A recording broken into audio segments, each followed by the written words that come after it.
होता है। और संपूर्ण संतों की, गौ ब्राह्मणों की सेवा का कार्य आप देखते हैं, इसलिए उत्तम भागवत धर्म की शिक्षा तो आपके द्वारा ही इस बालक को मिल सकती है। इसलिए मेरी आज्ञा है, आप इसे मंत्र दीक्षा प्रदान करो। नाभाजी को कील आज्ञा पाए मंत्र अगर सुनायो, अग्र स्वामी जी ने मंत्रोपदेश कर दिया और वे प्रेम से अपने गुरुदेव की सेवा में लगे हुए हैं। अहरनिश संतों की सेवा, गुरुदेव की सेवा। तो ठाकुर जी ज्यादा से ज्यादा नाभाजी 15-16 साल के होंगे और श्री अग्रदेवाचार्य जी महाराज मानसी सेवा कर रहे हैं। मानसी स्वरूप में लगे हैं अग्रदास जुवे, करत बयार नाभा मधुर संहार सो। मानसी सेवा में लगे हुए। युगल सरकार श्री सीताराम जी का अष्टयाम करते हैं अग्रदेवाचार्य जी महाराज। क्यों न हो, जानकी जी के अष्ट सखियों में प्रधान सखी चंद्रकला जी के अवतार हैं अग्रदेवाचार्य जी महाराज। श्री स्वामी हरिदास जी ललिता जी के अवतार हैं, श्री अग्रदेवाचार्य जी चंद्रकला जी के अवतार हैं। ध्यान में सेवा कर रहे हैं। और नाभाजी करत बयार नाभा मधुर संहार सो, बड़ी मधुर संहार से नाभाजी बयार कर रहे हैं। बयार कर रहे हैं कि मतलब हवा कर रहे हैं, पंखा झल रहे हैं।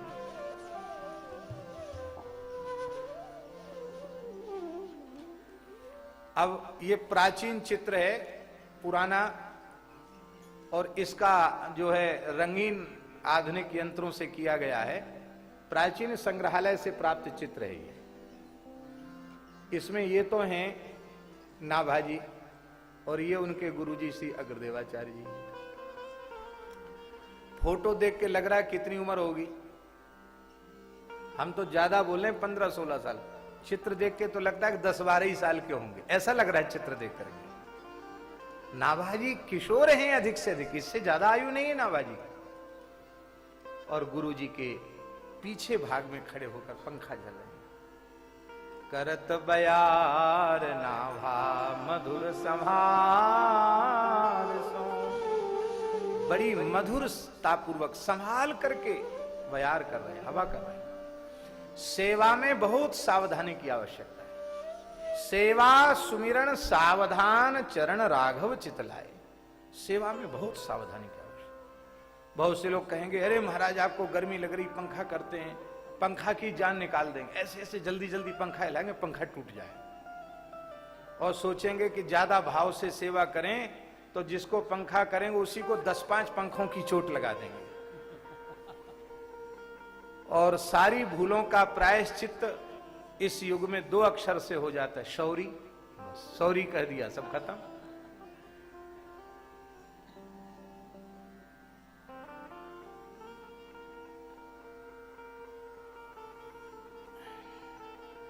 एक सत्य घटना सुना रहे हैं। एक बेचारे बड़े पवित्र ब्राह्मण पंडित जी, उनका पैर एक बूटधारी ने कुचल दिया। बूट पहने थे पंडित जी, बेचारे चप्पल पहने थे, हवाई चप्पल। आज आधुनिक शिक्षा का भूत जिन पर सवार होता, उनकी साधु ब्राह्मणों में कोई बहुत ज्यादा श्रद्धा तो होती नहीं। बम्बैया बाबू जैसे थे वो, तो जूता रख दिया उनके पैर पर, उंगली पिचल गई, रक्त बह गया। अरे भाई आप देख के तो चलो। लोगों ने भी करे आपने क्या कर दिया, पंडित जी को घायल कर दिया। तो बोले सॉरी सर, सॉरी हो गया, उनका प्रायश्चित हो गया, सॉरी कहने से प्रायश्चित हो गया। बस में बैठ गए। पंडित जी ने कहा वाह, इतने ग्रंथ पढ़े लेकिन इतने बड़े पाप का प्रायश्चित 2 अक्षर में सॉरी कहने से हो गया, तब हम भी कुछ ना कुछ करेंगे। जब वो पान खाते नहीं थे, उन्होंने खूब डबल पान खाया। वो पान खाकर इस तरह से थूका कि वो थूक उन्हीं के ऊपर पूरा गिरे जिन्होंने पैर कुचला था।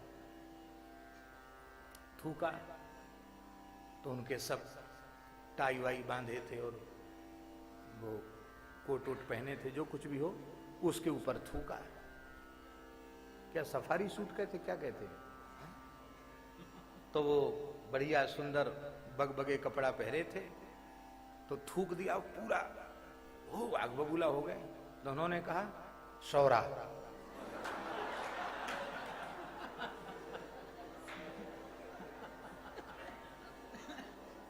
सॉरी सर, तो उन्होंने कहा शौरा सर। इस शौरा क्या होता है? बोले सॉरी ये होता है, तो शौरा ये होता है।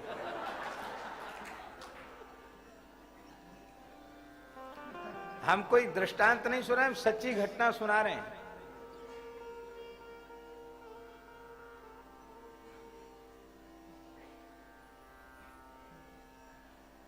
स्थिति बहुत सावधानी की आवश्यकता है। सेवा में 32 प्रकार के अपराध बनते हैं।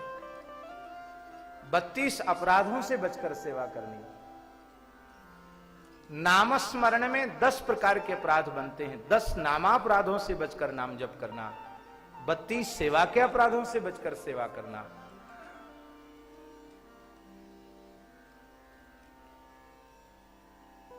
पूज्य श्री बक्सर वाले मामा जी के मुखारविंद से एक बात सुनी थी। एक महापुरुष थे, नाम में विस्मृत हो रहा हूं, शायद मदन बाबा को याद होगा। बहुत उच्च कोटि के संत थे। उनकी सेवा में एक शिष्य रहते थे, उनके विरक्त शिष्य थे और निरंतर गुरुजी की सेवा करते थे। गुरुजी भरत चरित्र कह रहे थे और भरत चरित्र में कोई प्रेम का ऐसा प्रसंग आया। उन जमानों में बिजली नहीं थी, शिष्य उनके पंखा झल रहे थे और उनको प्रेम का ऐसा आवेश आया कि पंखा हाथ से गिर गया और वो बेहोश होकर गिर गए। जोर जोर से रोने लगे और कथा में तो थोड़ा विक्षेप हुआ ही, लोगों ने उनको उठाया, बेहोश थे। वस्तुतः वो कोई नाटक नहीं था, प्रेम का आवेग ही था। खैर उसके बाद गुरुजी ने कहा कि तुम जाओ राम राम करो, अब तुम हमारी सेवा के योग्य नहीं हो। बोले हम आपकी सेवा तो नहीं छोड़ सकते। बोले तुम सेवा तो नहीं छोड़ सकते, पर सेवा तो छूटी कि नहीं छूटी? तुम्हें अनुभव है कि कथा सुनते सुनते, सेवा करते करते भगवत प्रेम का कुछ अनुभव हमें हुआ, तो तुम्हें उसे सहन करना चाहिए था। जिस सेवा के प्रभाव से तुम्हारे शुष्क हृदय में प्रेम का संचार हुआ, वही सेवा तुम्हारी छूट गई। पंखा सेवा छूट गई, गुरुजी की सेवा छूट गई और गुरुजी की रस कथा की रसधारा में विक्षेप हो गया और श्रोताओं को विक्षेप हो गया।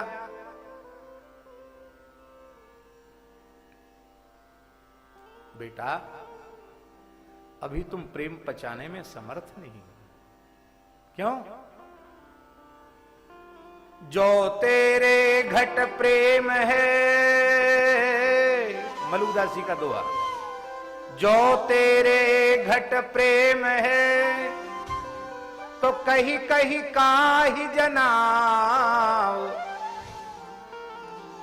अंतर्यामी जानी है अंतर्गत को भाव। सुमिरन ऐसा कीजिए दूजा लखे न कोई, होठ न फरकत देखिए प्रेम राखिए गोय। कोहनूरों का जखीरा तो नहीं होता, होता है, पर कथनचित आपके घर में कोहिनूर हीरों का जखीरा हो और उसका किसी को पता न हो तो सब सुरक्षित रहेगा। और पता लग जाए तो बाहर वाले तो चोरी पीछे करेंगे, घर वाले पहले कर लेंगे चोरी। जिसके हाथ जो पड़ेगा वो उठा ले जाएगा। प्रेम धन है, ये लुटाने की चीज नहीं तो छिपाने की वस्तु है।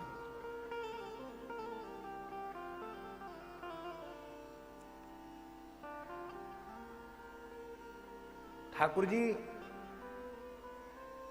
भक्त पुंडरीक के पितृभक्ति पर रीझ करके, उनकी पितृ मातृभक्ति पर रीझ करके स्वयं द्वारिकाधीश प्रभु रुक्मिणी जी के सहित पधारे। पंढरपुर में जो भगवान है और वो अपने पिताजी माताजी पौड़े थे, उनके चरण दबा रहे थे। ठाकुर जी आए तो दंडोत प्रणाम नहीं किया। ब्रह्मा जी शंकर जी के जो वंदे हैं उनको भी प्रणाम नहीं किया। पिताजी देख लिया, आ गए खड़े। रुक्मिणी जी को हुआ मेरे पति का घोर तिरस्कार हुआ, बड़ा विचित्र भगत है, राम राम श्याम श्याम जय श्री कृष्ण कुछ नहीं, अपने काम में लगाए। थोड़ा सा देखा, बोले ये माता जी को ज्यादा मुंह बिगाड़ रही है, चलो आसन दे देते हैं। ईंट फेंक दिया, खड़े हो जाओ ईंट पर। ठाकुर जी ऐसे खड़े हो गए। पिताजी विश्राम कर गए, सो गए। तब तक इशारे में ही सब हो रहा है। फिर आए, भगवान को दंडवत किया। भगवान बोले देखो मेरे मन में तो कोई नाराजगी नहीं है, पर ये रुक्मिणी महालक्ष्मी है ना, ये थोड़ी रुष्ट हो रही है कि आदर सत्कार नहीं किया। वो कहती चलो हमारा कुछ नहीं, हम तो आई, पर ये मेरे स्वामी का सत्कार तो होना चाहिए। पुंडरीक भक्त बोले कि महाराज बुरो मत मानियो, आपको बुलायो कौन ने, आप क्यों आए, आपको किसने बुलाया। ठाकुर जी मुस्कुराए। प्रेमियों की बातें ऐसी होती हैं। हमने उन साधक को कहा कि हमारे पूज्य गुरुदेव श्री भक्तमाली जी से किसी ने यही प्रश्न पूछा था कि हरि गुरु संत इनके अपराध से कैसे बचा जाए। महाराज जी ने कहा कि हरि गुरु संत के अपराध ज्यादा बनेंगे कलयुगी प्राणियों से, उससे बचाने के लिए ही नाभाजी ने भक्तमाल ग्रंथ को प्रकट किया है। भक्तमाल ग्रंथ का ठीक से आश्रय जो लेगा वो हरि गुरु संत के प्रति अपराध नहीं कर सकता है, क्योंकि भक्तमाल ऐसी दृष्टि हमें प्रदान कर देता है कि हमारी दृष्टि, सृष्टिवाद कहते हैं ना, हमारी दृष्टि ही बदल गई तो अपराध हमसे बनेंगे कैसे। भक्तमाल दृष्टि बदल देता है।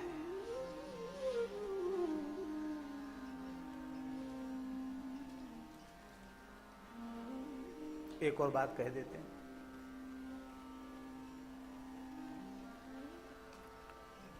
महाराज जी जब हमारे कुछ भक्तमाल पढ़ाते थे तो महाराज जी के उत्तर बड़े संक्षिप्त होते थे।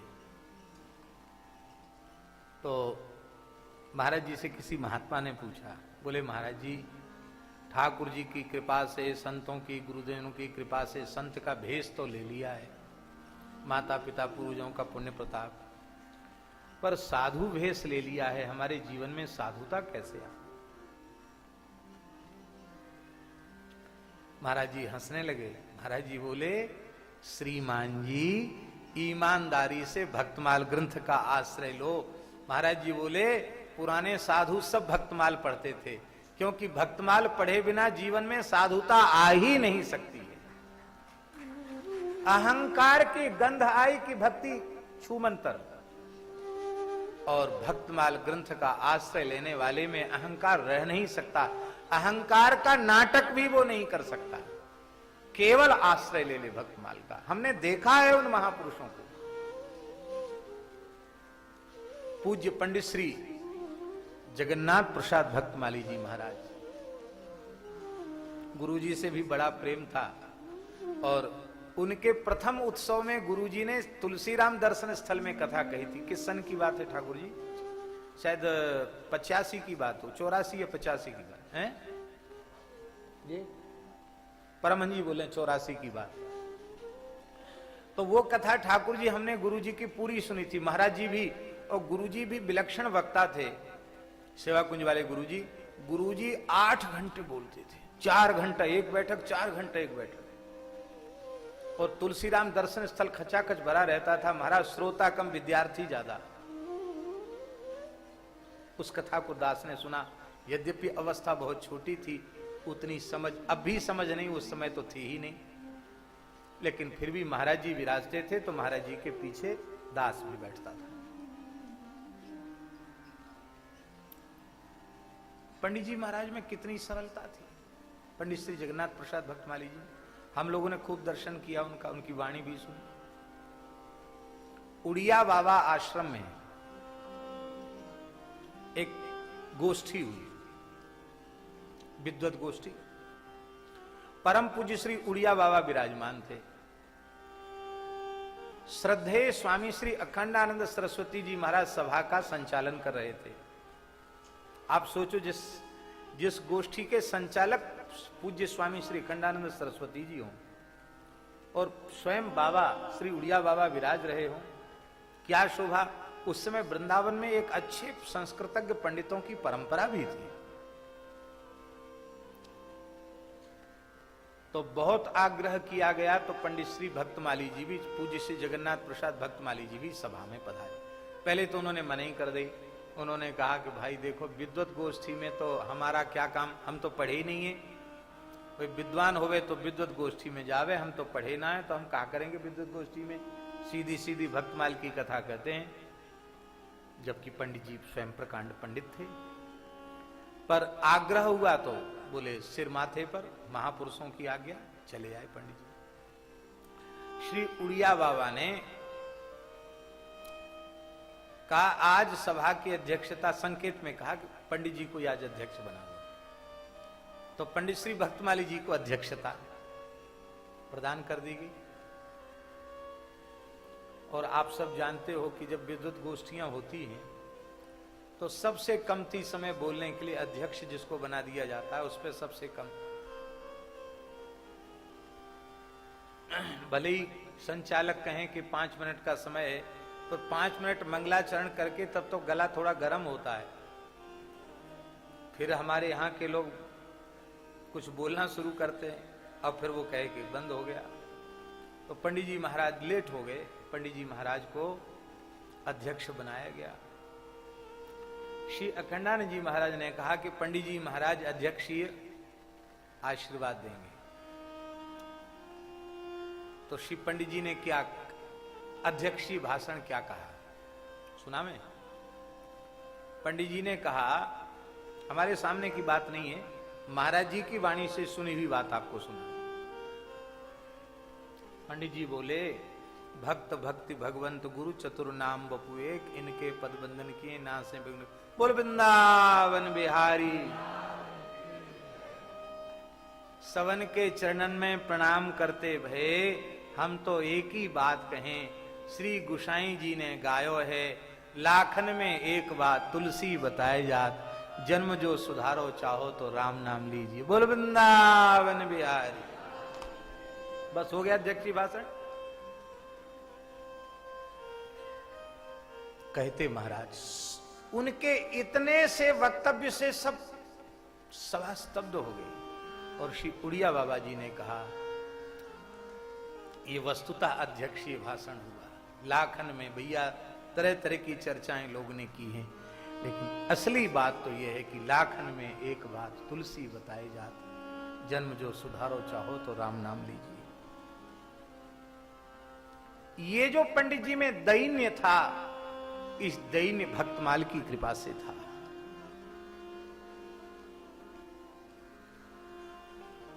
पूज्य गुरुदेव श्री भक्तमाली जी महाराज में क्या दैन्य था, ठाकुर जी ने तो खूब देखा। कोई महाराज जी को के बारे में न बतावे तो उनके दर्शन से तो कोई जान ही नहीं सकता था कि ये विद्वान भी हैं, संत भी हैं, महापुरुष हैं। देखकर ऐसा लगता ही नहीं। ठाकुर जी दमोह में महाराज जी की पहली कथा भाई, सन मुझे याद नहीं, हम भी थे साथ में। तो उनमें जो दादाजी दमोह वाले थे, वो 1-2 लोग थे, उनको तो महाराज जी का दर्शन हो चुका था। बाकी जो रेलवे स्टेशन पर भीड़ अगवानी करने आई थी, उसको महाराज जी के बारे में पता ही नहीं था। और वैसे ये जो पोस्ट होर्डिंग छपते हैं ना, वो होर्डिंग छपने वाला जमाना नहीं था। एक उस पे कपड़े के बैनर पे और खाली नाम लिखा जाता था वक्ताओं का, यही तो होता था। भक्तमाल कथा अमुक महाराज, भागवत कथा अमुक महाराज, यही लिखा जाता था। और वो भी बैनर ज्यादा नहीं बनते थे, लिखना पड़ता था, तो छपते भी नहीं थे बैनर हाथ से लिखे जाते थे। तो महाराज जी की कथा थी। और उस पहली कथा में सुदामा कुटी के बड़े पुजारी जी श्री रामचंद्र दास जी महाराज, बड़ा भव्य दिव्य स्वरूप था, देखा होगा आपने। थोड़े श्याम वर्ण के थे, सफेद दाढ़ी, और ऐसे लगते थे राम जी के सामने वशिष्ठ जी बैठे, विशाल शरीर था। तो पुजारी जी भी थे, दास भी साथ में था। तो वो जो भीड़ स्टेशन पर आई थी, उनने सबने यही समझा कि भक्तमाली जी महाराज यही है। अब तो सब उनको दंडोत करें, और सबने माला जितनी लाए थे सब उन्हीं को पहना दी। और महाराज जी भीड़ में धक्का लगा तो महाराज जी किनारे हो गए, और स्टेशन पर दूर जा करके एक ब्रंच पे ऐसे बैठ गए, और मैं उनके पीछे खड़ा, महाराज जी के पीछे खड़ा। जिनकी कथा जो व्यास जी, वो तो धक्का लगा तो किनारे जाके बैठ गए, और बड़े पुजारी जी को सबने घेर लिया और सबने माला पहनाई। लो भक्तमाली जी महाराज की जय, ओ भक्तमाली जी महाराज की जय। और भक्तमाली जी बैठे ब्रेंच पे। तो दादाजी जो थे उन्होंने कहा कि महाराज जी कहां गए? महाराज जी उतरते तो दिखे, पर गए कहां? भीड़ में कहां चले गए? तो उनके ज्येष्ठ पुत्र ने देखा महाराज जी वहां बैठे, तो 2-4 गुलाब के फूलों की माला भी झड़ गई थी, एक माला बची थी, वो व्यास जी के गले में धारण कराई गई। महाराज जी कहते थे, नाम बड़े और दर्शन थोड़े। इतनी सहजता, इतनी सरलता, ऐसी अमानिता, अमानित्वम अदम्भित्वम, ये सब प्रत्यक्ष उनमें मूर्तिमान देखने में प्राप्त होता था। हमारे चैतन्य कुटी वाले महाराज जी तो कहां कहां महाराज जी के संग, हम लोग कहां कहां राजस्थान में कहां कहां गए थे, कैसे कैसे महाराज जी ने गुजारा कर लिया। और तो और सिया अनुज नेह निधि श्री नारायण दास जी भक्तमाली जी को किसने नहीं देखा। ठाकुर जी इस राष्ट्र की वे भी एक अन्यतम विभूति थे, लेकिन क्या दीनता थी उनमें, क्या अहम शून्यता थी उनमें, क्या विनम्रता थी उनमें। भैया अब न आंख तर आवत को। इन महापुरुषों में पूज्य श्री मथुरादास जी महाराज, क्या महाराज जी वो बिना पढ़े लिखे थे, एक क्लास भी नहीं पढ़े थे, एक क्लास भी नहीं पढ़े थे, स्कूल गए नहीं। हमसे कहते थे, पंडित जी मेरे राम स्कूल का मुख नहीं देखा हूं। पंडित जी की सेवा करते करते सब हो गया। पंडित जी की सेवा उन्होंने, पंडित श्री भक्तमाली जी, ब्रज के गांव गांव में पंडित जी उन जमानों में कथा होती थी, और भागवत सप्ताह खूब पंडित जी के होते थे। और पंडित जी, लाइट थी नहीं उस समय, माइक नहीं था, लाइट नहीं था, तो पंडित जी ऐसे बोलते, और 6-6, 7-7 घंटे मथुरा दास जी पंखा झलते थे, सारा सामान लेकर के चलते थे। और ये सत्संग का प्रभाव था कि हमने, आप में सभी ने देखा कि बाबा श्री मथुरा दास जी जिस सभा में बैठकर कुछ बोलने लग जाते थे, तो वृंदावन के पंडित लोग भी कहते, बाबा जी कहां से इस लोग बोलते चले जा रहे, पढ़े लिखे नहीं थे। कैसी विनम्रता थी। भागवत रूपी भक्तमाल का आश्रय लेकर गुरुजी में कैसी विनम्रता थी।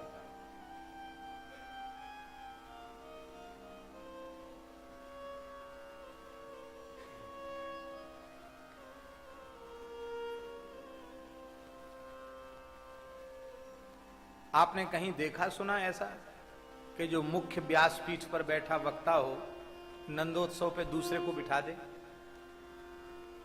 पर गुरुजी फट से उतर के नीचे बैठ गए, और श्री आनंद बाबा थे, बोले ये कहेंगे, और अपने शास्त्री जी, कोसी वाले शास्त्री जी बोले नंदोत्सव तो शास्त्री जी कराएंगे।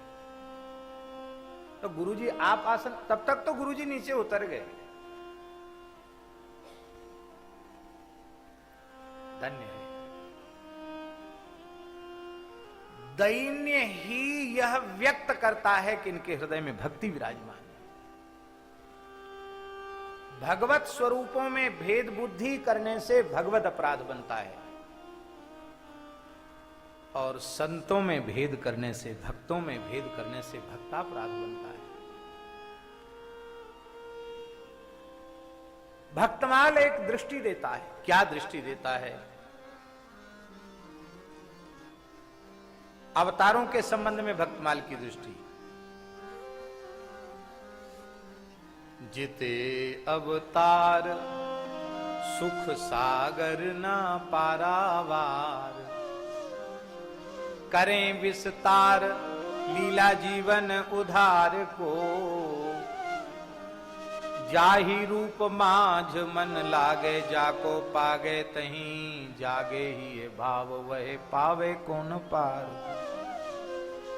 भक्तमाल की दृष्टि ठाकुर जी, अवतार में वो बड़ा और वो छोटा, वो उनका अवतार और वो उनका अवतार, ये इसका बड़ा झगड़ा चलता महाराज। पर प्रियादास जी 24 अवतारों के चरित्र की टीका में लिख रहे हैं क्या? सब ही हैं नित्य, सब ही हैं नित्य, ध्यान करत प्रकाशे चित्त। सब ही हैं नित्य, ध्यान करत प्रकाशे चित्त। जैसे रंग पावे वित्त, जो पे जाने सार को। जैसे रंग पावे वित्त, जो पे जाने सार को। केसनी कुटिल आई, ऐसे मीन सुखदाई। अगर सुरीति भाई बसोर केसनी कुटिल ताई, ऐसे मीन सुखदाई। अगर सुरीति भाई बसोर हार को। सभी अवतार नित्य हैं और ठाकुर जी इसका प्रमाण हमको अभी जो पद्म पुराण का पारायण किया उसमें मिला।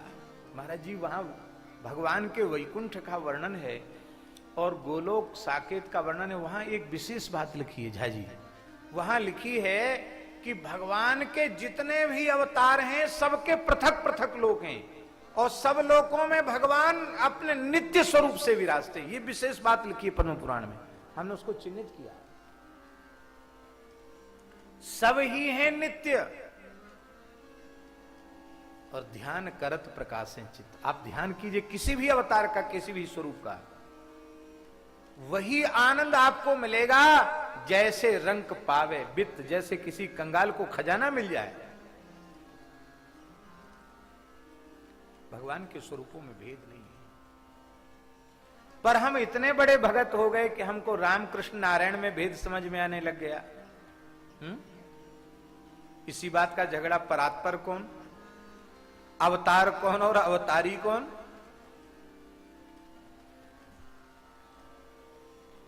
भगवान सर्वसमर्थ हैं,